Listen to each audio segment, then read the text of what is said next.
What's going on, guys? I'm Brooks, Big Number One Motorsports, and I'm here to tell you about this R9T and why it might be the grooviest bike for you to get around the ham on. Come and check it out. Even though this bike may be one of the more simple bikes from BMW, you still get some of the really good performance parts and the things that BMW really kind of strives to, put out there and make available for pretty much everybody else. You get inverted forks up front, as you know, over your standard forks. You get less unsprung weight. Wheel kind of moves instead of the bike moving and everything else. Plus on this, you get the adjustability up here on either side. Set for your weight, for whatever kind of ride. If you want a softer ride, harder ride, it's up to you. You can tune it to whatever you want, whatever you're feeling that day. And like I said in the 959 video, if you know how, show me, because it's voodoo. But you don't have to settle for any of this kind of stuff. You still get ABS on this bike, just like you do on most BMWs nowadays. Even the little G310 has ABS. And you can turn it off if you decide you want to put some knobbies on this bad boy and go tearing around a medium somewhere. I would advise you might go to jail. But on top of that, you also get these levers. Most everybody wants the fancy ones. I want carbon fiber. I want some of this polished aluminum. I want something that looks flashy and shiny. Well, these are drab and useful.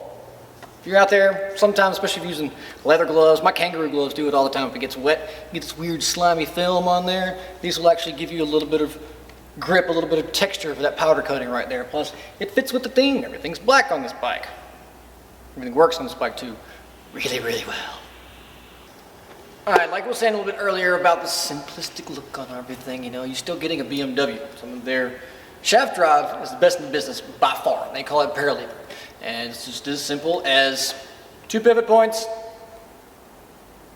and a lever. Look at that, it's amazing. Now, it sounds rather simple, again, but what it really does is it kind of takes away from the industry, they call it shaft jacking. Now, what that really means is when you dive into a corner, rolling the throttle pretty heavy outside the rear suspension and their swing arm load, well, it kind of gets a little bit of the weight off the back end, and that makes the back end light, and that's not good. But, like I said earlier, you do get automatic stability control, which is their traction control, just in case it happens, but it's not going to, because it's a BMW. And because it's a BMW, we get heated grips too. Nice. Simple bike, cool stuff, BMW, Bavaria, baby. When you sell this bike, you notice a few things. Low seat height. I'm not super tall, but it's still very low. I'm perfectly flat-footed when I have this bike kicked up off the stand, and I am comfortable. Slight bend in the knees. The bike is low. Even though it's not super light on a scale, it's still handleable because it's low. You can use your thighs to hang on to this thing. We are still talking about, like I said, BMW. Get some of the goodies that kind of make everything work well. Especially in the heat. Steel braided lines all the way around this bad boy. So if you do decide you want to make this bike your weekend warrior, not just a commuter back and forth to work, you go bury off in one of those corners a few too many times, and you're not going to get any kind of brake fade whatsoever. And hydraulic clutch. Smooth, even pull all the time. It's butter. You think about a simple bike like this, you don't think you get little bitty goodies like that. But you do get more emotion too, because this is probably the best part about this bike. I love a BMW Boxer Twin because they are raw. This one's the old air-cooled, oil-cooled. Now, they don't get super hot. I'm not gonna worry about why. It's not water-cooled. It's super hot outside, Brooks. Don't I want a water-cooled bike?